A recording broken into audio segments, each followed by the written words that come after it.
Assalamu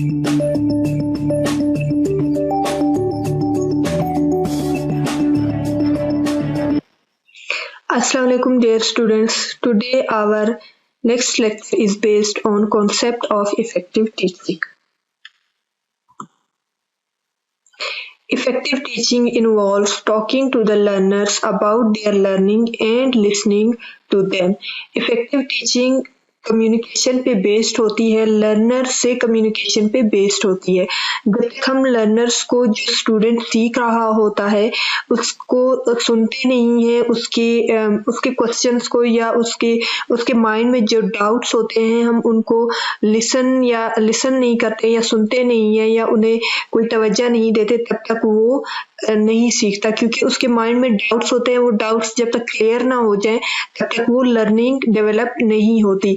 तो इसीलिए effective teaching हमारे पास टू वे कम्युनिकेशन पे बेस्ड होती है। इफेक्टिव टीचिंग में हमेशा स्टूडेंट को सुना जाता है, उसकी राय को देखा जाता है, उसके व्यू पॉइंट्स को सुना जाता है, वो क्या सोचता है एक पार्टिकुलर टॉपिक के बारे में, तभी जाके उसकी अंडरस्टैंडिंग लेवल इंक्रीज होती है।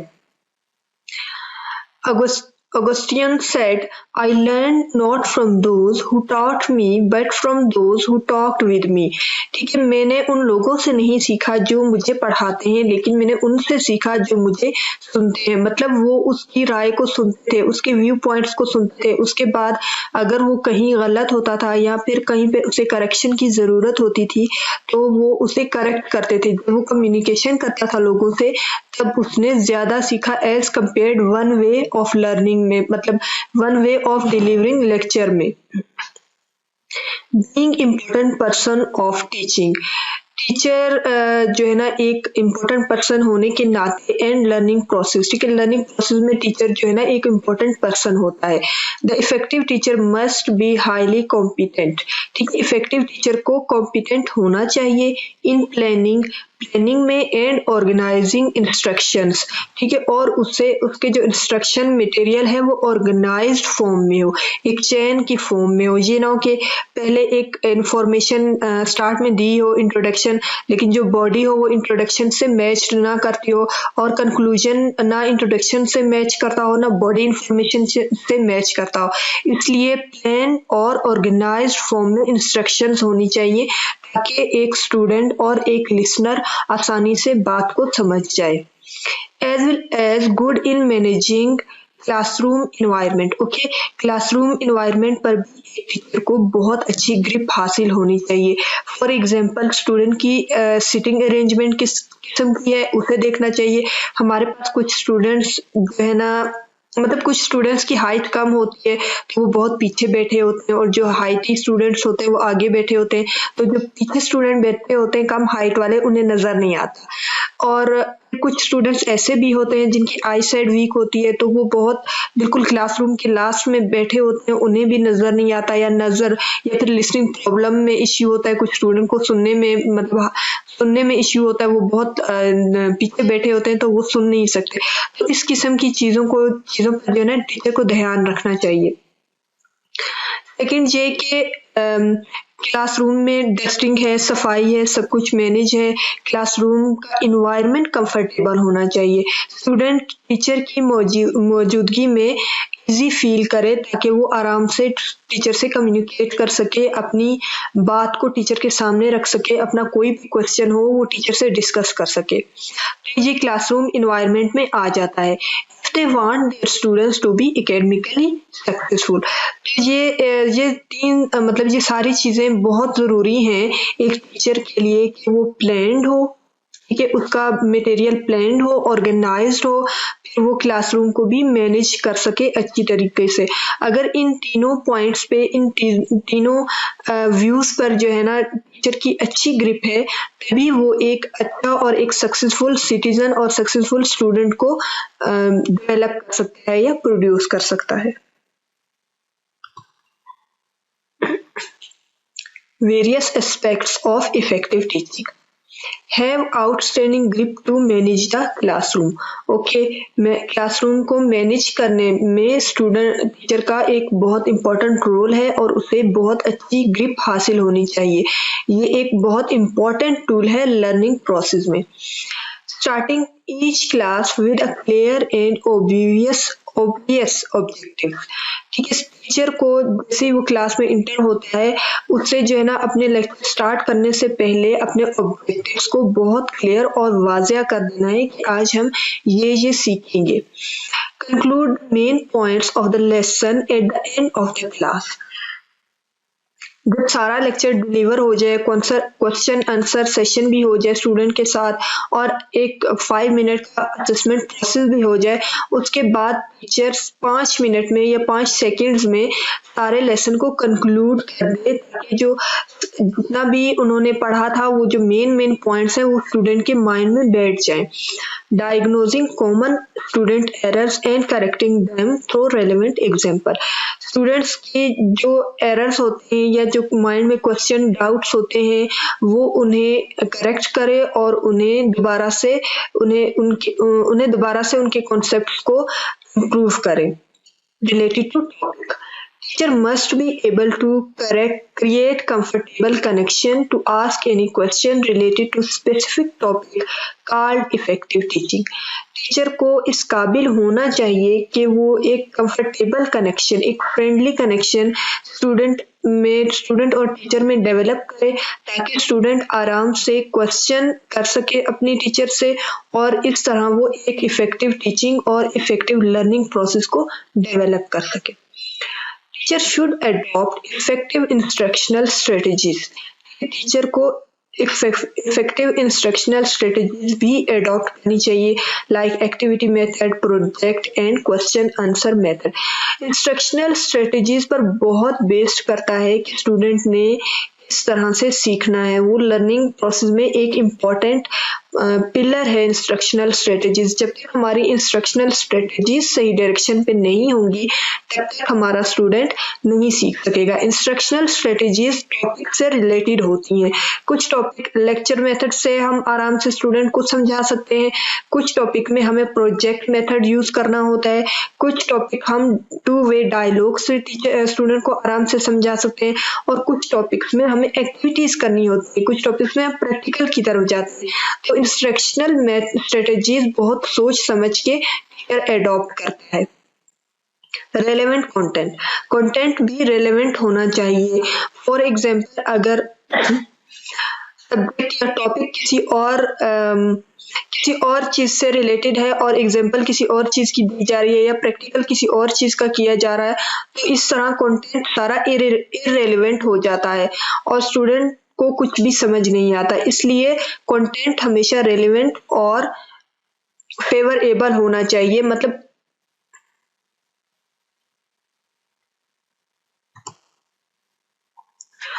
Follow proper curriculum and outline. Teacher को करिकुलम और आउटलाइन को फॉलो करना चाहिए ताकि वो टारगेटेड टाइमलाइन में अपने टारगेट को अचीव कर सके और फिर एक इफेक्टिव आउटकम को डेवलप कर सके। Teacher must adopt attention capturing method of teaching so that student feel enjoyment while learning and understanding new topic। okay, student को टीचर को इतना मोटिवेटेड और एक्साइटेड होना चाहिए और इतना बेस्ट मेथड ऑफ टीचिंग वो एडॉप्ट करे ताकि वो स्टूडेंट के अटेंशन को कैप्चर कर सके। ड्यूरिंग लेक्चर स्टूडेंट यहाँ वहाँ ना देख रहा हो, बाहर ना झांक रहा हो, कोई और काम ना कर रहा हो, उसे नींद ना आने लगे, वो बोर्ड ना फील करे। तो इस चीजों को अवॉइड करने के लिए टीचर को चाहिए कि वो इस किस्म की स्ट्रेटजीज को एडॉप्ट करे कि स्टूडेंट जो है ना इंजॉयमेंट भी फील करे और लर्निंग में भी दिलचस्पी ले और वो जो टॉपिक टीचर पढ़ा रहा होता है वो उसे भी अच्छी तरह से समझ जाए। Allow 2 way communication in learning process. और लर्निंग प्रोसेस में हमेशा 2 वे कम्युनिकेशन को अलाउ करें। Introduce variety in teaching methods so that one can easily maintain and achieve stability in learning mechanism। वो वैरायटी को इंट्रोड्यूस करे टीचिंग मेथड में, मतलब डिफरेंट मेथड्स अडॉप्ट करे, lecture method, project method, activity method, question answering method. इस तरह वो आराम से इजीली जो है ना मेंटेन कर सकता है और अचीव कर सकता है स्टेबिलिटी को लर्निंग प्रोसेस में या लर्निंग मैकेनिज्म में।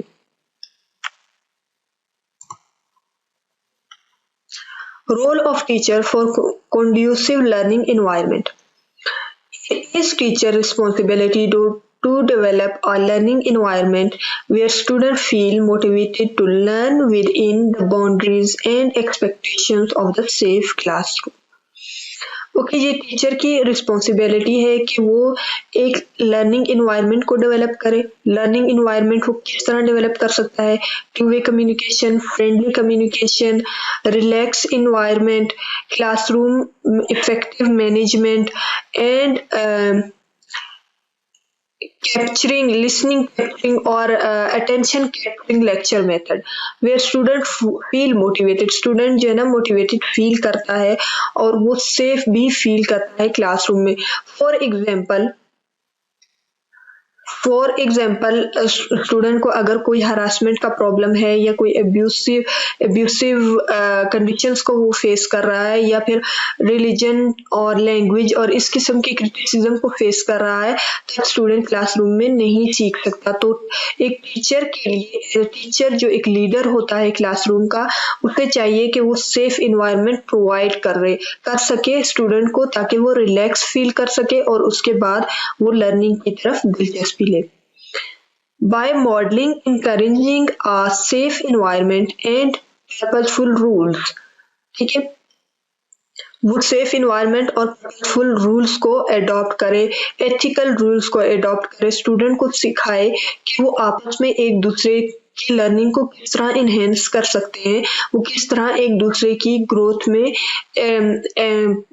मतलब वो किस तरह एक दूसरे की ग्रोथ में पॉजिटिवली पॉजिटिव रिजल्ट या पॉजिटिव इंफॉर्मेशन ऐड कर सकते हैं। Students feel motivated to do the right thing and help one and other in their learning process. ठीक है, स्टूडेंट को मोटिवेट किया जाए, इंकरेज किया जाए कि वो एक दूसरे की मदद करें लर्निंग प्रोसेस में, इस तरह वो खुद भी मजीद सीख सकते हैं। कीवर्ड्स, ओके, सेफ इन्वायरमेंट में वही आ जाता है कि जीरो रेसिस डिस्क्रिमिनेशन होना चाहिए, लैंग्वेज, कास्ट, कलर और हाइट डिस्क्रिमिनेशन नहीं होना चाहिए, and other harassment faced by student. ये सारी चीजें एलिमिनेट करने के बाद टीचर इस काबिल होता है कि वो एक सेफ क्लासरूम इन्वायरमेंट को अचीव कर सके। Friendly environment between teacher and student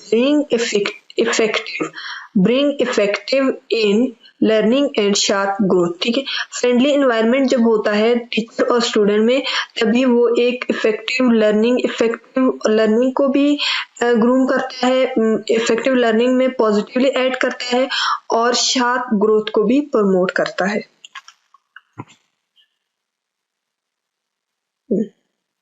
Extrinsic motivation. In extrinsic motivation, praise, positive reinforcement and rewards for good response. अगर स्टूडेंट कभी एक्सेप्शनल या बहुत अच्छा रिस्पॉन्स कर देता है, सारे स्टूडेंट में सबसे ज्यादा वो अच्छा परफॉर्म करता है, तो उसे अप्रिशिएट करना चाहिए, बल्कि हर स्टूडेंट को अप्रिशिएट करना चाहिए जो कुछ ना कुछ पॉजिटिवली स्टूडेंट डेली जो है ना अपनी लर्निंग में ऐड करता है, उसे अप्रिशिएट करना चाहिए। डिफरेंट वर्ड्स से भी हम अप्रिशिएट कर सकते हैं, like good, excellent, well done, and हम प्राइजेस भी दे सकते हैं उन्हें, हम उन्हें चॉकलेट्स भी दे सकते हैं, हम उन्हें उनके लिए क्लैपिंग करवा सकते हैं, हम उनके लिए सिंगिंग वगैरह कर सकते हैं, डिफरेंट एक्टिविटी करके हम उन्हें मोटिवेट कर सकते हैं ताकि वो अपने पॉजिटिव रिस्पॉन्स को मजीद इंक्रीज करें। Teacher must follow certain ethical rules and few other boundaries which promote learning process, such as coming on the time in school and classroom, well dressed, and have positive way of communication. Teacher एक model होता है student के लिए, तो teacher को बहुत well maintain होना चाहिए, एथिकली वेल मेंटेन होना चाहिए, क्लासरूम में वो जो है ना डिसिप्लिन होना चाहिए, क्लासरूम में उसकी अच्छी ग्रिप होनी चाहिए मैनेजमेंट पर, क्लासरूम मैनेजमेंट पर उसकी अच्छी ग्रिप होनी चाहिए, उसे वेल ड्रेस्ड होना चाहिए और उसका कम्युनिकेशन वे पॉजिटिव होना चाहिए, उसकी गेस्चरिंग पॉजिटिव होनी चाहिए ताकि स्टूडेंट रिलैक्स फील करे। Teacher should have possesses. Teacher should have possesses teaching competence traits like classroom management, communication, speaking and listening, organizing and planning, collaboration and teamwork, assessment and coaching. ये characteristics एक teacher में होनी चाहिए कि वो classroom को अच्छी तरह मैनेज कर सके, वो कम्युनिकेशन में बहुत सुपर हो, स्पीकिंग एंड लिसनिंग में भी वो अच्छा हो। जब तक सिर्फ कम्युनिकेशन का ये मतलब नहीं है कि आप जो है ना बोलते जाए। आपने सुनना भी है, अपने स्टूडेंट के व्यू पॉइंट्स को भी सुनना है, उनके माइंड में क्या है उस चीज को भी देखना है, वो क्या सुनना चाहते हैं और वो किस तरह सीखना चाहते हैं और वो किस तरह से सीख सकते हैं। इन चीजों पर भी फोकस करता है एक अच्छा टीचर। ऑर्गेनाइज्ड होता है, प्लान्ड होते हैं उसके लेक्चर, लिंक्ड होती है सारी इंफॉर्मेशन, कोलैबोरेट करता है वो अपने स्टूडेंट से और उन्हें आपस में भी कोलैबोरेट करवाता है थ्रू टीम वर्क, असेसमेंट होती है और इफेक्टिव कोचिंग होती है। Extension for the self, as a teacher one should know his her strength and weaknesses. Teacher में ये एबिलिटी होनी चाहिए कि वो अपनी वीकनेसेस और स्ट्रेंथ को रिकॉग्नाइज कर सके और अपनी वीकनेसेस को ओवरकम करके उन्हें अपनी स्ट्रेंथ और पावर में चेंज करे। Personality based disposition, stable behaviour and response towards any situation, positive और नेगेटिव। टीचर का बिहेवियर बहुत स्टेबल और रिस्पॉन्सिबल होना चाहिए, उससे हर डिफरेंट सिचुएशन में कैसे रिस्पॉन्स करना है एक टीचर को अच्छी तरह पता होना चाहिए और वो एक नेगेटिव सिचुएशन में भी पॉजिटिव एस्पेक्ट्स को कैसे ढूंढ के लाता है। तो ये this is the quality of good teachers. Pedagogical knowledge have knowledge and experiences about teaching practices। ठीक है, पेडागोजिकल नॉलेज हमारे पास टीचिंग प्रैक्टिसेस और टीचिंग नॉलेज और इससे रिलेटेड एक्सपीरियंस को कहते हैं। टीचिंग प्रैक्टिसेस मींस क्लास में कौन से मेथड ऑफ लेक्चर अडॉप्ट करने चाहिए, एक स्टूडेंट का लेवल क्या है और उस लेवल पे जाके उसे उसकी अंडरस्टैंडिंग लेवल को किस तरह इम्प्रूव करना चाहिए, किस तरह से लेक्चर को ऑर्गेनाइज्ड, प्लान और एक चेन्ड फॉर्म में रखना है, किस तरह से स्टूडेंट को एक लो लेवल से हाई लेवल तक ले जाना है। This is all about teaching practices. Well, in revision of the topic concept of effective teaching, role of concept of effective teaching। Effective teaching में हमारे पास टीचर को वेल मैनेज्ड होना चाहिए, क्लासरूम मैनेजमेंट पर उसे अच्छी ग्रिप हासिल होनी चाहिए, उसका बिहेवियर पॉजिटिव होना चाहिए towards learning and teaching process of their students, two way communication को प्रमोट करना चाहिए, स्टूडेंट को रिलैक्स और इजी रखना चाहिए, स्टूडेंट के लेवल पे जाके स्टूडेंट की अंडरस्टैंडिंग लेवल को इम्प्रूव करना चाहिए, and many more about effective teaching जो हम पीछे पढ़ चुके हैं। Role of teacher for conducive learning environment. Okay, एक टीचर किस तरह पॉजिटिवली और हेल्दी वे में कंट्रीब्यूट करता है टू इम्प्रूव लर्निंग एनवायरनमेंट। एक तो उसका लेक्चर मेथड बहुत इम्प्रूव्ड होना चाहिए, स्टूडेंट को रिलैक्स फील करवा के वो टू वे कम्युनिकेशन को प्रमोट करे, क्वेश्चन आंसरिंग सेशन को प्रमोट करे, कोचिंग और असेसमेंट प्रोसेस को प्रमोट करे, 5 से 10 सेकंड का assessment process daily class lecture में होना चाहिए, उसके ऑब्जेक्टिव्स क्लियर होने चाहिए और क्लासरूम में डिफरेंट हरासमेंट एब्यूसेस, इस तरह के चाइल्ड एब्यूसेस नहीं होने चाहिए, height, caste, colour and language discrimination नहीं होना चाहिए, रिलीजन डिस्क्रिमिनेशन नहीं होना चाहिए, स्टूडेंट को रिलैक्स फील करे ताकि वो अच्छा और बेहतर तरीके से स्टूडेंट अच्छे और बेहतर तरीके से सीख सके। This is all about today lecture. Thank you for watching me. Like, share and subscribe my channel and click the bell button for more updates.